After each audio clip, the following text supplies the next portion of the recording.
Good morning everybody, welcome back to my YouTube channel SST mastermind में आप सभी का स्वागत है। चलिए फ्रेंड्स, कैसे हैं आप लोग? तो आशा करते हैं आप सभी अच्छे होंगे, अच्छे से स्टडी कर रहे होंगे। तो चलिए आज हम इस वीडियो में कराने वाले हैं एसएसटी का।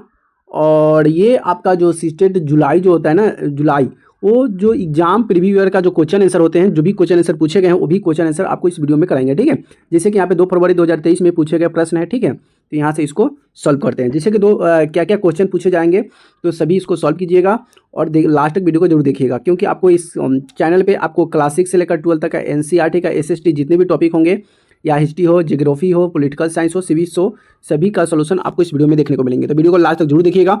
अगर चैनल को सब्सक्राइब नहीं किया तो चैनल को सब्सक्राइब जरूर कर दीजिएगा, लाइक कर दीजिएगा और शेयर जरूर कर दीजिएगा। तो चलिए यहाँ से नेक्स्ट क्वेश्चन देखते हैं, नेक्स्ट क्वेश्चन को सॉल्व करते हैं। तो नेक्स्ट क्वेश्चन क्या है, ये रहा नेक्स्ट क्वेश्चन आपके सामने। चलिए नेक्स्ट क्वेश्चन है, और ये सभी जो क्वेश्चन है ये सभी भूगोल का है। ठीक है, ये सब क्या है, भूगोल का क्वेश्चन। जितने भी कराएंगे, इसके पहले भी आती जो सेट कराए हैं उसमें हिस्ट्री का था, और इसमें आपको सिर्फ भूगोल का क्वेश्चन देखने को मिलेंगे। ठीक है, चलिए तो भूगोल का पहला क्वेश्चन आपके सामने ये आ गया कि निम्नलिखित में से किस अमेरिकी भूवैज्ञानिक ने लॉ एक्स भंडारों की खोजबीन में छत्तीसगढ़ की यात्रा की थी। मतलब कौन सा अमेरिका का जो भूवैज्ञानिक था जो लॉ एक्स की खोज करने के लिए छत्तीसगढ़ में आया था, छत्तीसगढ़ की यात्रा किया था। तो अगर इसकी हम बात करें तो ये आया था चार्ल्स वेड था। और ये कब आया था, तो ये आया था 1904 में आया था। कब आया था? 1904 में आया था। यह लॉ एक्स की खोज करने के लिए आया था। ठीक है, समझ आ गया। चलिए नेक्स्ट क्वेश्चन तरह देखते हैं। नेक्स्ट क्वेश्चन ये रहा आपके सामने। क्या कहता है कि निम्नलिखित में कौन हस्तविहित की सही व्याख्या है। मतलब इसमें ऑप्शन जो दिया है, इसमें कौन है जो हस्तविहित की व्याख्या करता है। तो ये व्याख्या जो करता है, ये केंद्रीय 7 कमरों की तो घिरा हुआ ये भी नहीं है, 6 कमरों से घिरा हुआ ये नहीं है। ये जो था 10 केंद्रीय कक्ष कमरों से घिरा हुआ था। ठीक है, इसमें हस्त शाब्दिक अर्थ होता है, 8 स्वर्ग होते हैं। क्या होते हैं? 8 स्वर्ग होता है, इसलिए 8 कमरों से घिरा हुआ है। चलिए नेक्स्ट क्वेश्चन देख लेते हैं। नेक्स्ट क्वेश्चन ये रहा आपके सामने। क्या कहता है नेक्स्ट क्वेश्चन कि कथन ए और बी को निम्नलिखित में से किसी महाद्वीप पे विशेषता है। मतलब यहाँ पे कथन 2 दिया गया है, और कथन 2 को देखना है और फिर आपका इसका जवाब देना है। ठीक है, कथन 2 कहता है कि ए महाद्वीप चारों ओर से समुद्री महासागरों से घिरा हुआ है। बात सही है। और कर्क, विषुवत और तीनों रेखाएं इससे होकर गुजरती है। तो देखिए, ये जो है एक महाद्वीप चारों तरफ से गुजरा हुआ भी है, और एक कर्क रेखा जो है ये 3 रेखाओं से गुजरती है। क्या ये एशिया होगा, ऑस्ट्रेलिया होगा, फिर नहीं, ये हो जाएगा अफ्रीका द्वार हो जाएगा। क्या हो जाएगा? अफ्रीका द्वार, यानी कि डी द राइट आंसर हो जाएगा। चलिए नेक्स्ट क्वेश्चन की तरफ चलते हैं। नेक्स्ट क्वेश्चन आपके सामने ये रहा।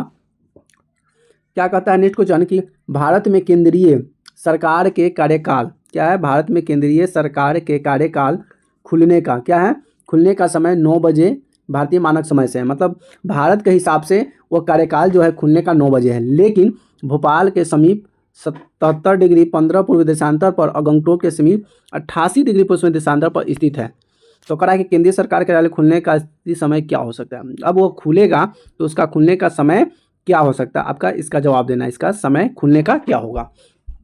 तो देखिए, जब भी खुलता है तो इंग्लैंड के हिसाब से देखें तो उसमें क्या होता है, 5 घंटा ज़्यादा होता है। लेकिन अगर यहाँ पे अगर खुलने की बात करेंगे तो ये जो उसका जो खुलने का टाइम जो हो जाएगा 9:20 पूर्वाह्न से 8:20 पूर्वाह्न क्रमशः इतने के बीच आ सकता है। अब इसको जानने के लिए क्या करेंगे, 9 बजे से खुलता है। ठीक है, तो यहाँ पे 1 डिग्री बराबर घूमता है 4 डिग्री बराबर घूमता है 15। ठीक है, तो यहाँ से आपको वो चेक करना पड़ेगा। ठीक है, उसका एक मैप भी आता है, उसको थोड़ा सा पढ़ लीजिएगा तो आसानी हो जाएगा आपको। ठीक, चलिए अगला क्वेश्चन आपके सामने ये रहा।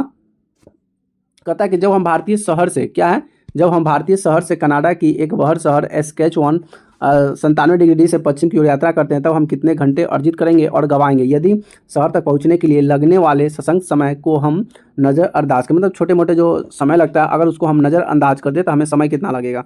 तो हमें तो समय यही लगेगा, आधा दिन अर्जित करेंगे और 12 घंटे। क्या आधा दिन अर्जित करेंगे, यानी कि आधा घंटे का मतलब 24 घंटा में से 12 घंटा अर्जित करते हैं तो आधा दिन कहलाता है। ठीक है, चलिए नेक्स्ट क्वेश्चन देख लेते हैं। नेक्स्ट क्वेश्चन आपके सामने ये रहा।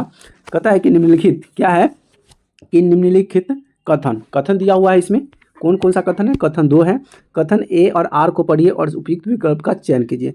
कथन ए कहता है कि मकर रेखा और दक्षिण ध्रुव वृत्त के बीच वाले क्षेत्र तापमान पर मध्य रहता है। अब भाई कहता है कि ये तो मकर जो रेखा है ये क्या करता है,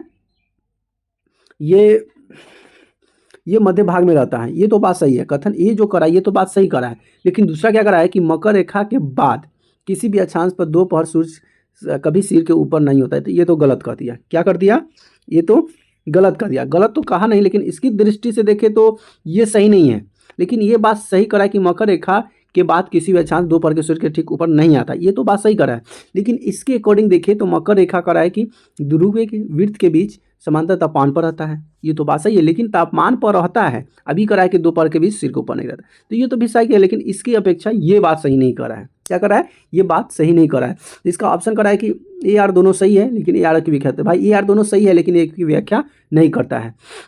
ए भी सही है, ए भी सही, यानी कि ए आर दोनों सही है, परंतु ए जो है आर जो है ए की व्याख्या नहीं करते, यानी कि option see the right answer हो जाएगा। ठीक है, चलिए नेक्स्ट क्वेश्चन चलते हैं। नेक्स्ट क्वेश्चन आपके सामने ये रहा। नेक्स्ट क्वेश्चन देख लीजिए क्या कहता है नेक्स्ट क्वेश्चन कि भूकंप क्या है कि भूकंप के संदर्भ में निम्नलिखित कथन ए और आर को पढ़िए और सही विकल्प का चयन कीजिए। जैसे कि यहाँ पे दे रहा है कथन ए, अधिक केंद्र पर हिस्से में सबसे ज़्यादा नुकसान होता है। कह रहा है कि जहाँ भूकंप होता है उसको अधिक केंद्र जो भाग होता है उस सबसे ज़्यादा नुकसान वहीं पे होता है। बिल्कुल होता है, ये तो बात सही है। अब भूकंप होता है, क्यों होता है? तो यहाँ पे लिख दीजिए क्योंकि अधिक केंद्र से दूरी बढ़ने के साथ भूकंप की तीव्रता धीरे धीरे कम होने लगती है। ये भी बात सही है, क्योंकि भूकंप अगर यहाँ पे होगी, अगर इसका झटका इधर जाएगा यहाँ तक, तो यहाँ पे भूकंप कम आएगा, यहाँ पे कम आएगा, यहाँ पे कम आएगा, लेकिन सबसे ज़्यादा यहीं पे होगा। ठीक है, तो ये केंद्र हो गया, तो केंद्र पर ज़्यादा प्रभाव पड़ता है, इसके दूरी बढ़ने पर इसका प्रभाव कम पड़ता है। ठीक है, तो वही करा, दूरी बढ़ने पर भूकंप का तीव्रता धीरे धीरे कम हो जाती है, तो ये बात सही करा है। तो अब ऑप्शन देखिए, करा है कि ए और दोनों सही है और ए की व्याख्या है, तो पहला ही ऑप्शन सही हो गया। ठीक है, तो पहला ही आंसर इसको हम जाएंगे। ठीक, चलिए नेक्स्ट क्वेश्चन देखते हैं। नेक्स्ट क्वेश्चन आपके सामने ये रहा। नेक्स्ट क्वेश्चन कहता है कि सूची ए और सूची बी को मिलान करें और सही उत्तर का चयन करें। अब देखिए इसमें सूची तो दे दिया हुआ है, लेकिन यहाँ से एक ऑप्शन जो था इसका ऑप्शन थोड़ा सा मिस्टेक हो गया है। ऑप्शन मिस्टेक क्या हो गया है कि इसमें ना आपका ऑप्शन इसमें नहीं दिया है, ऑप्शन ए बी सी और डी, फिर यहाँ पे 1 आएगा, 2 आएगा, 3 आएगा, ऐसा जो क्वेश्चन का आंसर था ना वो थोड़ा सा इसमें मिस्टेक हो गया है, नहीं हो पाया है। लेकिन चलिए इसमें मिला लीजिएगा, मिला लेने के बाद आपका क्या हो जाएगा कि आपका आसानी से आंसर आपका सही हो जाएगा। ठीक है, तो इसको सिर्फ मैचिंग कर लेते हैं। मैचिंग क्या करना है आपको बताना है। ठीक है, कंपोज क्या है?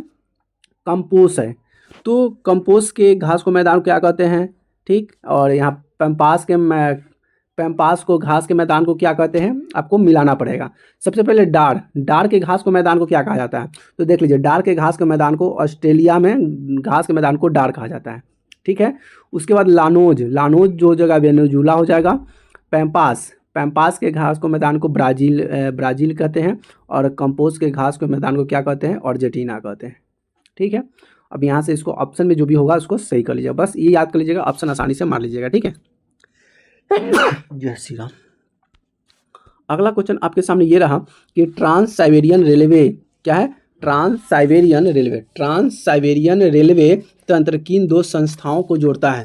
किन 2 संस्थाओं को जोड़ता है? अगर जोड़ने की अगर बात करेगा तो ये जोड़ता किसे भाई? तो ये जोड़ता है सेंट पीटर्सबर्ग और लोवादिन-वॉस्टिंग को जोड़ता है। किसे?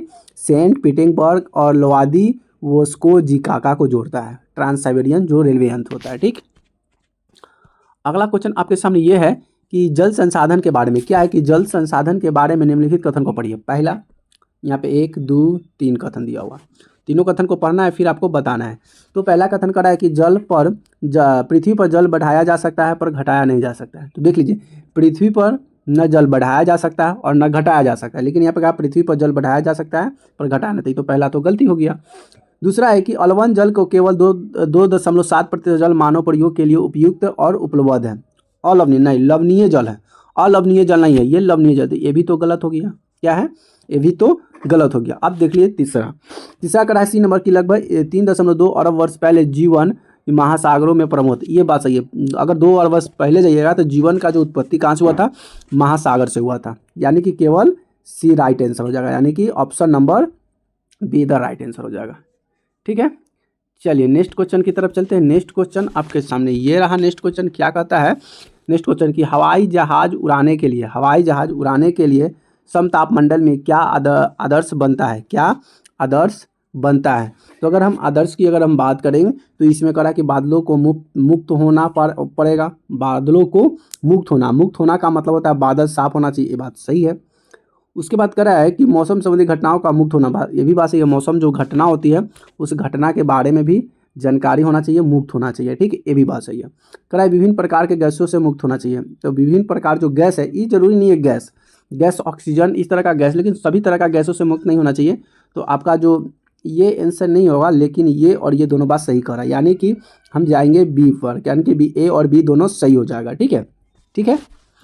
चलिए नेक्स्ट क्वेश्चन की तरफ चलते हैं। नेक्स्ट क्वेश्चन आपके सामने ये रहा। नेक्स्ट क्वेश्चन क्या कहता है, ध्यान से देखिएगा। नेक्स्ट क्वेश्चन है कि निम्नलिखित क्या है कि निम्नलिखित कथनों को उष्णकटिबंधीय सदाबहार वन के बारे में कौन से कथन सही है।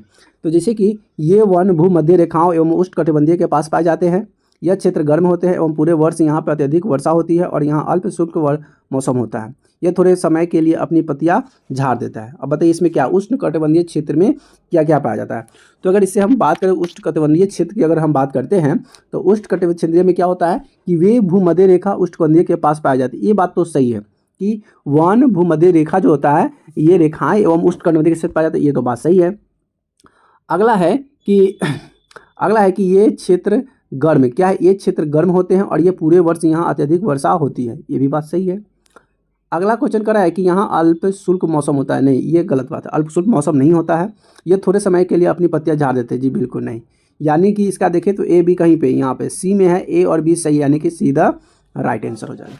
चलिए क्वेश्चन नंबर नेक्स्ट की तरफ चलते हैं। क्वेश्चन नंबर नेक्स्ट आपके सामने ये रहा। क्वेश्चन नंबर नेक्स्ट है कि मल्च बनाने में पौधे के बीच अनावृति भूमि जैव पदार्थ जैसे प्रबल में ढक दी जाती है, ताकि अब मल्च जो बनता है उसमें प्रबल को ढक दिया जाता है। ढक क्यों दिया जाता है, किस लिए ढक दिया जाता है, तो ढक इसलिए दिया जाता है ताकि उसमें मृदा की आर्द्रता रोकने में मदद करे। क्या यही होगा, तो पहला तो हमारे पास यही है, सही आंसर आ गया कि मल्च बनाने में पौधे की भी जो अनावृति जो भूमि होती है ना उसको मृदा को आर्द्रता रोकने में मदद करता है, इसलिए उसे ढक दिया जाता है। तो पहला ही तो आंसर हमें सही लग रहा है, तो पहला ही पर हम जाएंगे। लेकिन आगे पढ़ लेते हैं। भूमि अपरदन कम करने नहीं, कम नहीं करता है, इसमें किसानों खेतों में चलना आसान हो जाता है, जी बिल्कुल नहीं। इसमें खरपतवार वृद्धि को रोकने में मदद करती नहीं, यहाँ आंसर एक ही सही हो जाएगा। ठीक है, क्योंकि इसका जो अनावृति भूमि जो पदार्थ होता है ना उसे ढक दिया जाता है जिससे मृदा आर्द्र को रुकी रहे, इसीलिए मल्च का प्रयोग करते हैं। चलिए नेक्स्ट क्वेश्चन आपके सामने ये रहा। नेक्स्ट क्वेश्चन क्या कहता है कि निम्न में से जलवायु, क्या है कि निम्न में जलवायु परिवर्तन को प्रम करने के लिए सबसे अच्छा तरीका कौन सा है। सबसे अच्छा तरीका जो है वो सबसे अच्छा तरीका कौन सा है, तो ये सबसे अच्छा तरीका है केस या वृत्त अध्ययन। केस का मतलब क्या होता है, उसके बारे में जांच पड़ताल करना। केस स्टडी का मतलब क्या होता है, अगर किसी पर कोई केस करता है तो केस करने के बाद उसको जांच पड़ताल करता है, खोजबीन करता है। उसी तरह से जलवायु का जो आरंभ होता है उसमें हमें केस या वृत्त अध्ययन करना चाहिए, घूमना चाहिए, केस स्टडी करना चाहिए, जाँच पड़ताल करना चाहिए। ठीक है, यानी कि इसका इधर राइट आंसर हो जाएगा। चलिए क्वेश्चन नंबर नेक्स्ट की ओर चलते हैं। क्वेश्चन नंबर नेक्स्ट आपके सामने ये क्वेश्चन आ गया। क्या कहता है कि भूगोल में यात्रा पद्धति अध्यापन के लिए किस सिद्धांत पर आधारित है। भूगोल में यात्रा पद्धति अध्ययन के किस सिद्धांत पर आधारित है। तो अगर सिद्धांत की बात करेंगे तो हो जाएगा प्रक्षेप और सिद्धांत, प्रक्षेपण का सिद्धांत, यानी कि ये इधर राइट आंसर हो जाएगा। चलिए नेक्स्ट क्वेश्चन देखते हैं। नेक्स्ट क्वेश्चन आपके सामने ये रहा। नेक्स्ट क्वेश्चन क्या कहता है कि हमारा पर्यावरण क्यों बदल रहा है, यह प्रश्न छात्रों की योग्यता का, तो देख लीजिए ये आ गया पेडालॉजी आ गया। क्या आ गया, पेडालॉजी से क्वेश्चन आ गया। तो पेडालॉजी में क्वेश्चन क्या पूछ दिया, क्वेश्चन पूछ दिया कि हमारा क्या पूछा कि हमारा पर्यावरण क्यों बदल रहा है। यह प्रश्न छात्रों की योग्यता पर निर्भर करता, मतलब या छात्रा जो होगा उसकी योग्यता की क्या बताएगा। तो क्या ये प्रश्न पूछने से क्या होगा, तो इस प्रश्न से साधारणीकरण सविज्ञान होगा या परिकल्पना निर्माण होगा या निष्कर्ष निकालना या तार करना। तो इस बच्चा क्या करेगा, निष्कर्ष निकालेगा, उसके बारे में सोचेगा, फिर जांचेगा, यानी कि उसका निष्कर्ष निकालेगा कि क्या होता है, कैसे होता है। ठीक है, तो यहाँ से आपके जितने भी मोस्ट इंपोर्टेंट क्वेश्चन थे सभी क्वेश्चन आपका कंप्लीट हो गए। और डीलेट का जो अभी एग्जाम जो था डीलेट का, अभी तो डीलेट का कोई सुनवाई नहीं है, लेकिन डीलेट का जितने भी क्वेश्चन आंसर थे सभी करा दिए हैं और क्वेश्चन आंसर भी करा देंगे। ठीक है, तो हमारी वीडियो को अच्छी लगे प्लीज़ कमेंट करके जरूर बताइएगा। वीडियो अच्छी लगे तो वीडियो को एक बार लाइक जरूर कर दीजिएगा, वीडियो को एकदम शेयर जरूर कर दीजिएगा और चैनल को सब्सक्राइब नहीं तो चैनल को सब्सक्राइब जरूर कर दीजिएगा। ठीक है, फिर मिलेंगे नए वीडियो में नए टॉपिक के साथ, तब तक के लिए जय हिंद, वंदे मातरम।